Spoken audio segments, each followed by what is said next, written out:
Hey guys, just wanted to do my reaction to Supergirl Season 4, Episode 8, Bunker Hill. So last week Fall was called trying to remember Rather the Fallen Angel.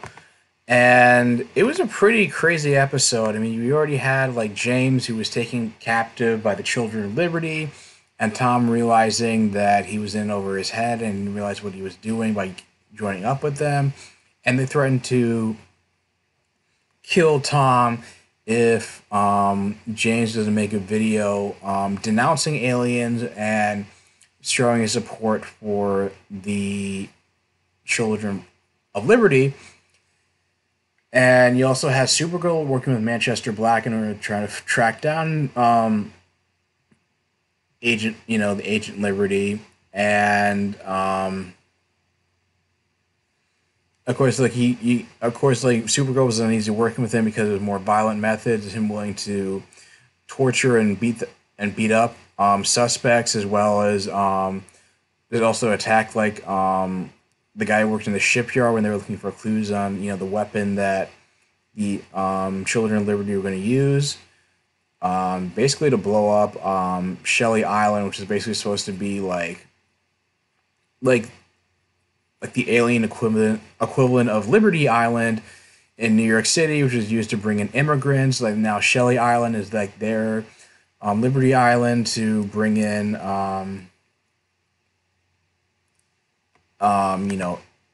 extraterrestrial immigrants. No, not Liberty Island, Ellis Island, in New York City,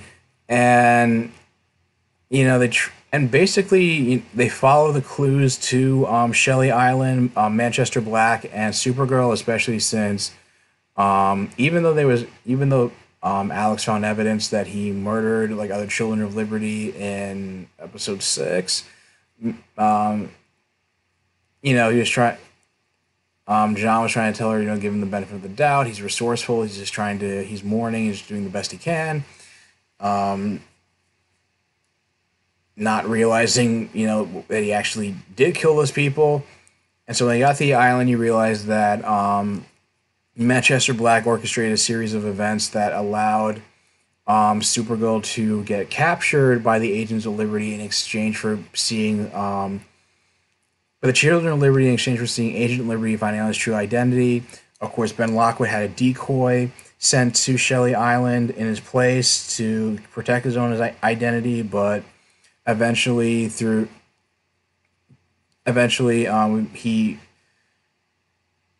Manchester threatened the guy's life in order to out Ben Lockwood as the true Agent Liberty. Supergirl, because the island has power dampeners, which does not work in the same way as, say, Cicada's dagger on the Flash, the power dampening chip on that was used on Nora West Allen. It didn't really completely nullify her powers. It only just kind of it is for the sake of the plot. It just reduced her. It basically just reduced, I guess, the amount of super strength and her ability to fly, basically. But she was able to, when trapped in the Shelley Island Tower, able to alert James into what they were doing and that she was going to be blown up along with the tower. And so James was able to fight off, not go through with the plan, fight off the Children of Liberty, help Tom. Supergirl was able to eventually free herself and stop the nuclear weapon from going off. And of course, Manchester Black was able to track down Ben Lockwood's the Lockwood family old steel factory. And not before he was confronted by John about what he did to Supergirl. And then he put an amplifier on him to make him read his mind, see all the murders he committed, but also amplify how much emotional turmoil and pain he was going through, just as a means of getting him to stay out of his way and saying, if I'm going to suffer, you're going to suffer with me. So it kind of put Manchester Black in sort of an anti-hero, or I guess more like anti-villain or nominal hero territory after everything he did. And of course, you have the side plot of Lena trying to test the her on L on this guy who, I guess they both relate to one another because I guess I don't remember what his name was, but he basically just had I think his name was Adam. Like, he basically just had survivor's guilt because his brother died, like, giving his own kidney to save his own life, and then Lena, talked about how she watched her own biological mother drown at age 4, and even though she was kind of frozen in terror and didn't know what to do, she still blamed herself, and they were trying to, like, reassure each other not to blame each other for, the death of their loved ones, and they started like, form a bond, even though Lena was trying not to get too attached in case he did die, but despite their mutual agreement and encouragement of one another to go through with the project, and Adam telling Lena that even if his life is at risk, she'll still be doing great things with trying to cure illnesses and everything she's doing with the her on L. Adam did actually die from the injection into his system, and it left Lena, even though she wanted to continue with the project, it doesn't change. She was still kind of like almost still like close to tears and kind of guilt ridden over killing him, to the point where even though James came over to her office to try to reconcile, she was kind of beside herself and kind of reluctant to do that at the time. So now that Manchester knows who Agent Liberty is, will the rest of the characters figure it out? And I guess we'll find out in tonight's episode. And also, we're supposed to see Nia's powers, and it's also directed by Kevin Smith, so I'm looking forward to it. What is it? Oh, Nia Nall saw that picture this morning and kind of freaked out. Nia Nall? Yeah, she said it reminded her of a nightmare or something, but who knows if that's true. Nightmare? And you just, you let her go? Yeah. What are you talking about? No. There's no version of me telling you what I know that does not impact the space-time continuum. Whoa. Wait a minute. You know about Nia Nall in the 31st century? Is from far away. It's okay. They're from a planet called Naltor. Wow, that's... Well, you could have told me, right? I know it's not the best time to broadcast that you're an alien, but... I know myself really, really well. Always have. But once in a generation, some of our women get this genetic oniromancy.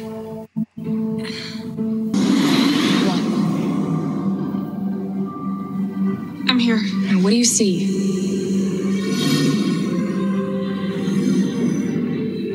A hook. It's one of those Lodi type hooks. It was in the dream last time. Do you see anything new? I don't know. She needs to relax. Nia, it's okay. It's okay, just relax. Kind of reminds me when Cisco got his powers. She's back. The woman. She's shaking. It's awful.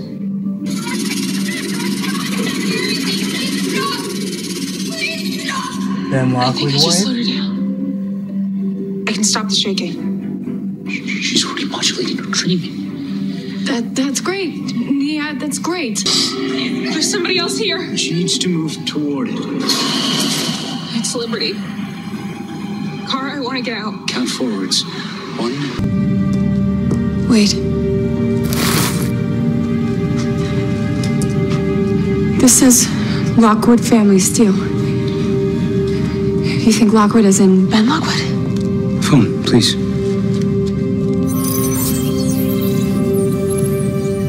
Ben Lockwood's family company, Lockwood Family Steel, went bankrupt shortly after the terraforming events which destroyed this factory and killed Ben's father. Hi, Frank. The plea deal's off the table. What? Why? It was for your cooperation, but now we don't need it. We know that Lockwood is Agent Liberty. Lockwood? Who? So you're still siding with him. He's still siding with him. Who are you talking to? Listen, you know what? That's fine. But if you change your mind, just give me a call from whatever black site they send you to. Wait.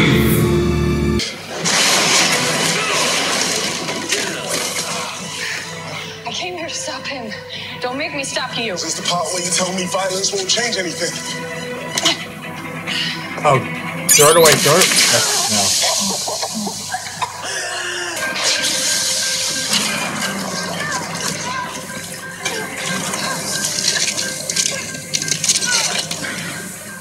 Time to pick a side, Pollyanna. You're with them, government stooge, Happy Meal hero, or you're with me, and we string up the lot. Every terrorist turning your streets into war zones. You keep saying it's a never-ending battle. How about you and I end it together? I'll never be like you.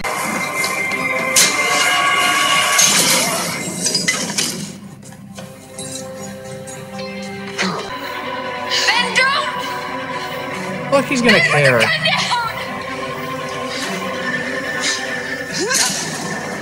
That's nth metal, Supergirl! No, let's struggle. I'm not struggling. I'm flying.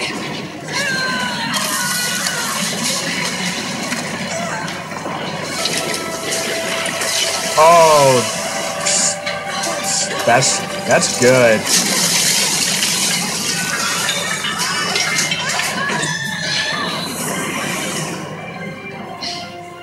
To know your secret identity, Supergirl.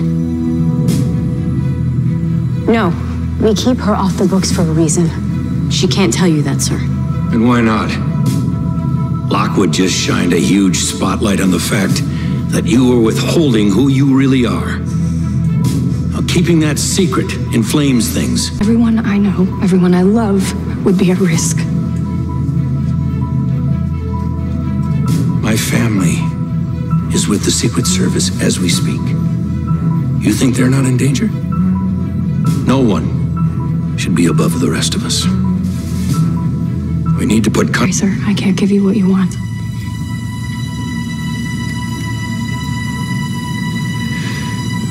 Then I thank you for your service, but you are dismissed, effective immediately.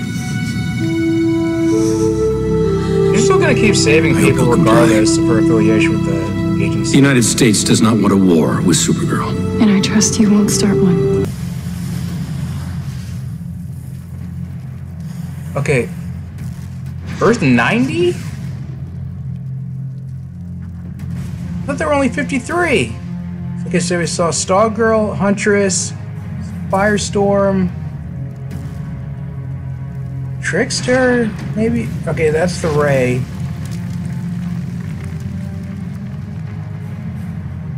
Okay, one of the Hawk people, Captain Cold, Green Arrow, in like Justin Hartley's costume.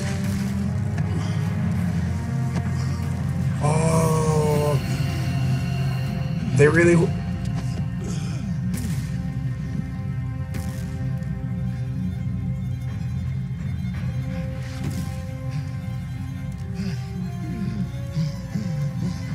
You failed.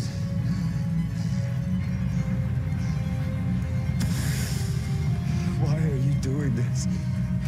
You did this to yourself. And now, all of you will perish.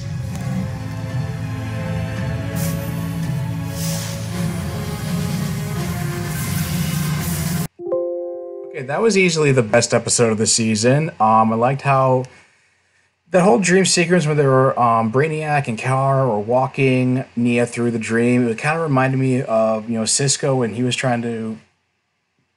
first discovering his powers in season 1 and how he was it was kind of like he was going through what he thought was a dream sequence, reliving his murder at the hands of Thawne in the alternate timeline. Yeah, it was I kind of felt like it's kind of a weird situation with Ben Lockwood and Manchester Black when it's just like him going so far as in want revenge, he was willing to kill Lockwood's wife as an eye for an eye, and just like torture him and just beat the hell out of him in his own house. You kind of felt like, there really were no good guys in that situation. I mean, granted, Manchester was the lesser of two evils, given he wasn't, genocidal, but still. It was cool that Nia was able to, have a big role in the action, although why she's not suspicious of when Kara says, like, oh, our powers are like reflexes that act like muscles, when it's like she was able to deflect use their chain when they were captured by the Children of Liberty to deflect the bullet and then send in the other direction. So it's just like, I guess maybe besides having precognition, maybe she has some form of like telekinesis, I guess. I'm not familiar with the character in the comic books. I have to look it up. I don't remember where they read it somewhere, because apparently Nia Nal is supposed to be an ancestor of Noranal, who is the member of the Legion of Superheroes, has a similar power set. But the thing that was kind of weird is that they said, like, once a generation, the women in her family developed the powers of precognition. It was established in episode 2. She said in episode 2 that she was transgender, just like her actress. So, I mean, so they were both born boys, so, and I know, I guess, like, that it's a whole thing of, I mean, they were both always women in mind and soul, so maybe that's how it works, or maybe that's how she still inherited, and that's how she was still able to inherit that ability. I don't know. The whole like neurological makeup, kind of, I guess, what's the word? I guess it's like, it's how she's like internally, she was, they're both internally women, and in mind and soul, that it trumps, like whatever their biological makeup was when they were born. But in any case, I don't know. It was kind of weird. It was also really kind of weird is that it's like, okay, I know they're trying to send this message about, inclusion, people, for people of all walks of life, Nia being transgender, and, this president who's kind of being like I feel like they want to have like their own like asshole president in the face of this kind of political climate that they have on Supergirl and also in real life that we also have. But it's like weird because it's like she was the vice president under President Marsden, and she was super tolerant of aliens and whatnot, accepting of aliens and having them, integrate with humans. But now this is but why would she have a VP who apparently like, doesn't really care about any of that? It seems like and also the fact that, I mean, even if he hid I just find it hard to believe that she wouldn't like find that Marsden would not have found that out about him prior to her resignation. So it's kind of weird. It's like they're trying to send like, trying to just real life topics, and themes, and send a message to the audience. But it's like always comes, but it kind of clashes with the internal logic of the writing and the storytelling sometimes. But other than that, it was a pretty solid episode. You kind of felt like, he wasn't completely in the wrong, because when he was telling Supergirl, it's like, not bringing him to justice meant that, they were still going to be anti-alien sentiment, and that, like expected during the protest, is like, because Ben Lockwood has such a huge following that they kind of saw him. I guess they almost, in a sense, they kind of made a martyr out of him, and now he's, galvanized all these like xenophobes. Even though they realized that he was being like a terrorist, even though the fact that he was like people that aren't realized, I think they had to make it public knowledge that he was willing to throw humans under the bus as collateral damage just to support his own views, even though he says like, "Oh, we don't harm humans. He wants to protect humans." And the DEO basically just disavowing Supergirl and not considering her a government agent or an agent of the DEO is like, I just feel like, so what? Like, she's the kind of person where like that. I don't think it's really much of a deterrent to stop her from continuing being a superhero, and even if she's not affiliated with them. Although the whole issue about wanting to reveal her identity, and maybe that's something that she'll start to like reflect, get her thinking and start to reflect on, and considering she's going to meet up with Oliver and Barry in the Elseworlds crossover. Maybe that'll be a conversation they both have about like the impacts of protecting their identities and consequences of revealing them. I feel like that's a that'll be an interesting conversation for them both to have and kind of reflect on one another's experiences. But yeah, just speaking of Elseworlds, like that was a hell of a teaser. Like, one, there was like an Earth 90, which I know it's supposed to be Earth 90. John Wesley Shipp's Flash TV show aired that year for a season. I've been meaning to watch a few episodes of that. I just haven't had the time, given all the episodes I need to catch up on. I'm struggling to keep up as it is, with my own personal schedule. But yeah, I mean, we got to see a bunch of teasers, I guess, like of the Earth 90 versions of, I guess, the Earth 90 doppelgangers of all the heroes we saw from Earths 1, 2, and X, especially Green Arrow. It looks a lot like the same costume worn by Justin Hartley on Smallville. I don't think it's this. I don't think it's. I'm not going to jump the gun and assume that that's the same. That it means like Smallville took place on that Earth. It was in the same continuity of, the Flash '90s TV show. I think it's just like they all all those Earth 90, all those heroes on Earth 90 had the same costumes as all the other heroes we saw on Earths 1, 2, and X. They had like Jesse. I think like Jesse Quick was there as well, and you also had like the Ray's helmet. So I mean, I think they're just Earth 90s versions of those heroes. They're just doppelgangers. But yeah, like the Monitor, like you don't know what happened. It's like they decimated the entire planet, and now he says, "I'm going to destroy you all." And I guess they have the 90 Slash escaping, presumably opening up a rift between the dimensions, which I guess I don't know. It just seems like depending on the plot on Flash, it seems like speedsters are able to do that without Cisco. It's inconsistent logic or whatever, but I'm assuming that he's just basically escaping his Earth and trying to, I guess, travel to either Earth 38 or Earth 1 for refuge, and that's how he's going to meet up with the other heroes.